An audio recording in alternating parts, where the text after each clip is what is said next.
Hola, comunidad de asesoría educacional.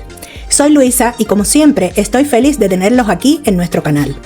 En el tutorial de hoy vamos a ver el proceso inverso al que vimos hace poco y es igual de importante, cómo convertir una presentación de PowerPoint a formato PDF utilizando la plataforma online I Love PDF. Si necesitas compartir tus presentaciones de PowerPoint de una manera más segura, asegurando que el formato se mantenga intacto en cualquier dispositivo, o simplemente quieres generar un archivo más ligero y fácil de imprimir o visualizar sin necesidad de tener PowerPoint instalado, este video te interesa. Así que, si estás listo para aprender a transformar tus presentaciones en documentos PDF de forma rápida y sencilla con I Love PDF, quédate con nosotros. Empezamos ahora mismo.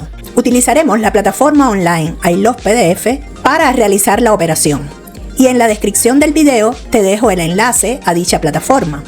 Esta plataforma tiene muchas funcionalidades gratuitas y otras pagas, pero las gratuitas son suficientes para resolver la mayor parte de nuestros problemas. Escogemos la opción PowerPoint a PDF y aparece la pantalla Convierte PowerPoint a PDF. Aquí podemos escoger el archivo a convertir de Google Drive o de Dropbox o directamente de nuestro ordenador utilizando el botón Seleccionar PowerPoint, que es la opción que utilizaremos. Seleccionamos el archivo. Se carga en la plataforma I Love PDF y oprimimos el botón Convierte a PDF. La herramienta comienza a procesar y cuando termina, permite guardar en Drive o en Dropbox u obtener un link para compartir o eliminarlo. Además, permite descargar en nuestro ordenador, que es la opción que utilizaremos. En la carpeta descarga de nuestro ordenador podemos encontrar el archivo PDF generado.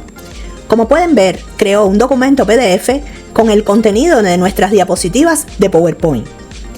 Espero que este tutorial les haya sido de gran utilidad y que ahora puedan convertir sus presentaciones de PowerPoint a documentos PDF con total facilidad gracias a I Love PDF. Hasta aquí nuestro tema de hoy. Nos vemos en el próximo video.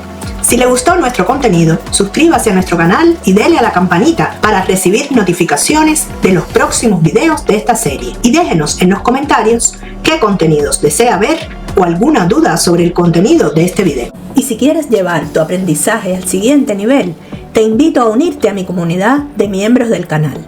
Allí podrás acceder a contenido exclusivo como cursos completos y chat en vivo, donde podrás hacerme todas tus preguntas. Es una gran oportunidad para conectar contigo y con otros miembros de la comunidad.